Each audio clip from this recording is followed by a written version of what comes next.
Hi friends, ಎಲ್ಲರಿಗೂ ನಮಸ್ಕಾರ. ನಾಕು ಮಹಿ ಕುಕಿಂಗ್ ಚಾನಲ್ಗೆ ಸ್ವಾಗತ. ಯಾರೆಲ್ಲ ನಮ್ಮ ಚಾನಲ್ನ ಸಬ್ಸ್ಕ್ರೈಬ್ ಮಾಡ್ಕೊಂಡಿದ್ರೆ ಎಲ್ಲರಿಗೂ ಧನ್ಯವಾದಗಳು. ಹಾಗೆ ಇನ್ನು ನಮ್ಮ ಚಾನಲ್ನ ಸಬ್ಸ್ಕ್ರೈಬ್ ಮಾಡ್ಕೊಳ್ಳಿಲ್ಲ ಅಂದ್ರೆ ಪ್ಲೀಸ್ ಸಬ್ಸ್ಕ್ರೈಬ್ ಮಾಡ್ಕೊಳ್ಳಿ. ಹಾಗೆ ಪಕ್ಕದಲ್ಲಿರುವ ಬೆಲ್ ಐಕನ್ನ ಕ್ಲಿಕ್ ಮಾಡಿ.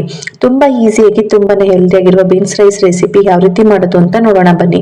ಬರೀ 10 ನಿಮಿಷದಲ್ಲಿ ರೆಡಿ ಮಾಡ್ಕೊಳ್ಬಹುದು. ನೋಡಿ, ಎಷ್ಟು ತಿಂದ್ರು ಸಾಕೆ ಆಗಲ್ಲ, ಅಷ್ಟೊಂದು ರುಚಿಯಾಗಿ ಕೂಡ ಇರುತ್ತೆ, ಮತ್ತೆ ಅಷ್ಟೇ ಸಿಂಪಲ್ ಕೂಡ ಆಗಿ ಮಾಡ್ಕೋಬಹುದು. ಇದನ್ನ ಮಾರ್ನಿಂಗ್ ಬ್ರೇಕ್ಫಾಸ್ಟ್ ಆಗ್ಲಿ, ಮಧ್ಯಾಹ್ನ ಊಟಕ್ಕಾಗ್ಲಿ, ಅಥವಾ ರಾತ್ರಿ ಡಿನ್ನರ್ ಆಗ್ಲಿ, ಈವ್ನಿಂಗ್ ಸ್ನಾಕ್ಸ್ ಆಗ್ಲಿ ಎಲ್ಲದಕ್ಕೂ ಹೇಳಿ ಮಾಡಿಸಿರುವಂತಹ ರೆಸಿಪಿ.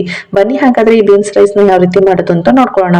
ನಾನಿಲ್ಲಿ 2 ರಿಂದ 3 ಟೇಬಲ್ ಸ್ಪೂನ್ ಆಗೋಷ್ಟು ಕಡಲೆ ಬೀಜ ತಗೊಂಡಿದ್ದೀನಿ. ಹಾಗೆ 3 ರಿಂದ 4 ಟೇಬಲ್ ಸ್ಪೂನ್ ಆಗೋಷ್ಟು ಒಣ ಕೊಬ್ಬರಿನ ಪೀಸ್ ಮಾಡಿ ಹಾಕೊಂಡಿದ್ದೀನಿ. ಹಾಗೆ ಇಲ್ಲಿ ಒಣಮೆಣಸಿಕಾಯಿನ 7 ರಿಂದ 8 ಒಣಮೆಣಸಿಕಾಯಿ ಮತ್ತೆ ಕಡಲೆ ಬೀಜನ ಡ್ರೈ ರೋಸ್ಟ್ ಮಾಡಿ ಹಾಕೊಳ್ತಾ ಇದ್ದೀನಿ. ಬೇಕಾದ್ರೆ ನೀವು ಹಾಗೇನು ಕೂಡ ಹಾಕೋಬಹುದು, ಬಟ್ ಈ ತರ ಡ್ರೈ ರೋಸ್ಟ್ ಮಾಡಿ ಹಾಕಿದ್ರೆ ಟೇಸ್ಟ್ ತುಂಬಾನೇ ಚೆನ್ನಾಗಿರುತ್ತೆ ಅಂತ ಹೇಳ್ಬಿಟ್ಟು ನಾನು ರೋಸ್ಟ್ ಮಾಡಿ ಹಾಕೊಂಡಿದ್ದೀನಿ. ಹಾಗೇನೆ ಒಂದು ಅರ್ಧ ಟೇಬಲ್ ಸ್ಪೂನ್ ಆಗೋಷ್ಟು ಜೀರಿಗೆ, 1/4 ಟೇಬಲ್ ಸ್ಪೂನ್ ಆಗೋಷ್ಟು ನಾನಿಲ್ಲಿ ಅರಿಶಿನ ಪುಡಿನ ಹಾಕೊಳ್ತಾ ಇದ್ದೀನಿ. ಹಾಗೆ ಒಂದು ಅರ್ಧ ಹಿಡಿ ಆಗೋಷ್ಟು ಕರಿಬೇವಿನ ಸೊಪ್ಪನ್ನ ತಗೊಂಡು ಈ ತರ ನೀಟಾಗಿ ವಾಶ್ ಮಾಡಿ ಹಾಕೊಳ್ತಾ ಇದ್ದೀನಿ. ಹಾಗೇನೆ 1 ಗೆಡ್ಡೆ ಬೆಳ್ಳುಳ್ಳಿನ ಸಿಪ್ಪೆ ಎಲ್ಲ ರಿಮೂವ್ ಮಾಡಿ ಅದನ್ನು ಕೂಡ ಹಾಕೊಳ್ತಾ ಇದ್ದೀನಿ. ನೀವು ಮಾಡ್ತಿರೋ ಕ್ವಾಂಟಿಟಿ ಎಷ್ಟು ರೈಸ್ ಹಾಕೊಳ್ತೀರೋ ಅಷ್ಟು ನೋಡ್ಕೊಂಡು ಈ ಇಂಗ್ರೀಡಿಯೆಂಟ್ಸ್ ನೆಲ್ಲ ಹಾಕೊಳ್ಳಿ. ನಾನು ಮಾಡ್ತಿರೋದು ಏನೇನಾದ್ರೂ 4 to 5 ಮೆಂಬರ್ಸ್ ಆಗುವಷ್ಟು ಮಾಡ್ತಾ ಇದ್ದೀನಿ. ಅದಕ್ಕೋಸ್ಕರ ನಾನು ಈ ಮೆಥಡ್ ಅಲ್ಲಿ ಹಾಕೊಳ್ತಾ ಇದ್ದೀನಿ. ಅರ್ಧ ಟೇಬಲ್ ಸ್ಪೂನ್ ಆಗೋಷ್ಟು ಧನಿಯಾ, ಅರ್ಧ ಟೇಬಲ್ ಸ್ಪೂನ್ ಆಗೋಷ್ಟು ಗರಂ ಮಸಾಲ, ಇದನ್ನೆಲ್ಲ ಹಾಕೊಂಡು ನಾನು ಇವಾಗ ತರಿತರಿಯಾಗಿ ರುಬ್ಕೊಂಡು ಬರ್ತಾ ಇದ್ದೀನಿ.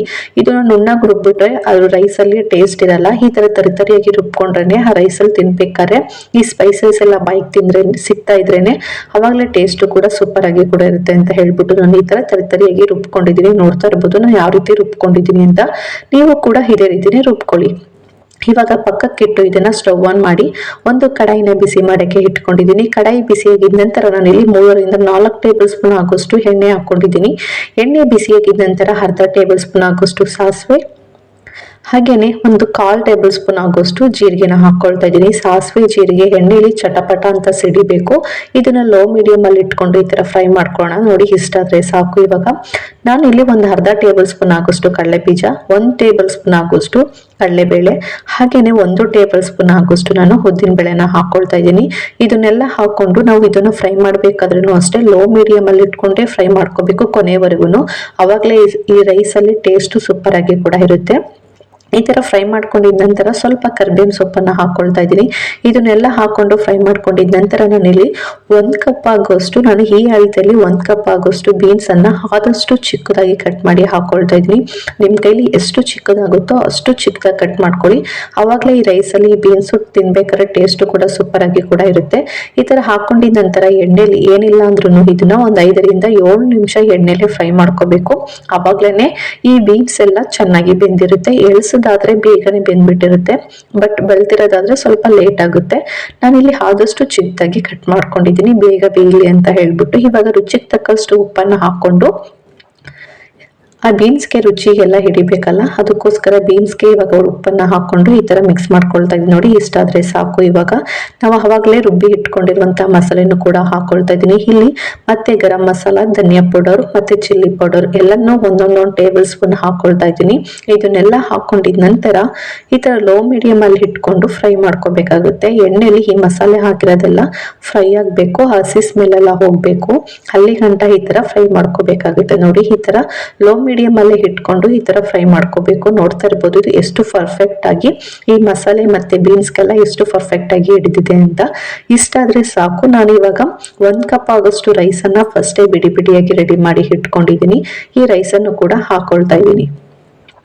ಇಲ್ಲಿ ನಾನ್ ಮಾಡ್ತಿರೋ ಕ್ವಾಂಟಿಟಿ ಬಂದು 4 to 5 ಮೆಂಬರ್ಸ್. ನೀವೇನಾದ್ರು ಕಡಿಮೆ ಮಾಡ್ಕೋಬೇಕು ಅಂತ ಹೇಳಿದ್ರೆ ಆ ಮಸಾಲೆ ನಾನು ಕಡಿಮೆ ಹಾಕೊಳ್ಳಿ. ಕಡಲೆ ಬೀಜ, ಕೊಬ್ಬರಿ, ಒಣಮೆಣಸಿಕಾಯಿ ಅದನ್ನೆಲ್ಲ ಕಡಿಮೆ ಹಾಕೊಂಡು ಮಾಡ್ಕೋಬಹುದು.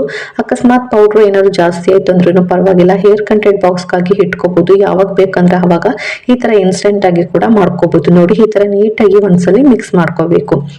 ಈ ತರ ಮಿಕ್ಸ್ ಮಾಡ್ಕೊಂಡಿದ ನಂತರ ಇವಾಗ ಸ್ಟವ್ ಅನ್ನ ಆಫ್ ಮಾಡ್ಕೊಳ್ತಾ ಇದ್ದೀನಿ.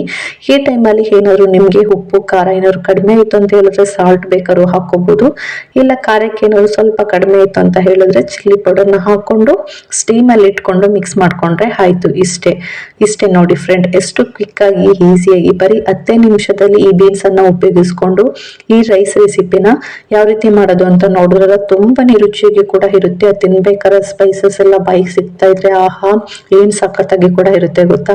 ಈ ತರ ಮಕ್ಕಳಿಗೆ ಕ್ವಿಕ್ ಆಗಿ ಸ್ಕೂಲಿಂದ ಬಂದಿದ ತಕ್ಷಣ ಈ ತರ ಸ್ನಾಕ್ಸ್ ಮಾಡಿ ಕೊಟ್ರೆ ತಿಂದು ಸಖತ್ತಾಗಿದೆ ಅಂತ ಕೂಡ ಹೇಳ್ತಾರೆ. ನೋಡ್ತಾ ಇದ್ರೆ ಬಾಯಲ್ಲಿ ನೀರ್ ಬರ್ತಾ ಇದೆ. ಹೆಲ್ತಿ ರೆಸಿಪಿ, ಇದಕ್ಕೆ ಯಾವುದೇ ರೀತಿ ಸೈಡಿಸ್ ಏನು ಬೇಕಾಗಿರಲ್ಲ. ಇದನ್ನ ಹಾಗೆ ಕೂಡ ತಿನ್ಕೋಬಹುದು. ಆದ್ರೆ ಬಿಸಿ ಬಿಸಿಯಾಗಿ ತಿಂತಾ ಇದ್ರೆ ಇನ್ನು ತಿಂದು ತಿಂದು ಖಾಲಿ ಮಾಡ್ತಾ ಇರ್ತಾರೆ. ಅಷ್ಟೊಂದು ಕೂಡ ಸಖತ್ತಾಗಿ ಕೂಡ ಇರುತ್ತೆ. ಮತ್ತೆ ನಿಮ್ಗೆ ಇಷ್ಟ ಆದ್ರೆ ಈ ಬೀನ್ಸ್ ರೆಸಿಪಿ ಒಂದು ಲೈಕ್ ಮಾಡಿ, ಶೇರ್ ಮಾಡಿ, ಕಮೆಂಟ್ ಮಾಡಿ. ಮತ್ತೆ ನೀವು ಕೂಡ ಮನೇಲಿ ಟ್ರೈ ಮಾಡಿ ನೋಡಿ ಹೇಗ್ ಬಂತು ಅಂತ ಕಮೆಂಟ್ ಮೂಲಕ ತಿಳಿಸಿ. Thank you.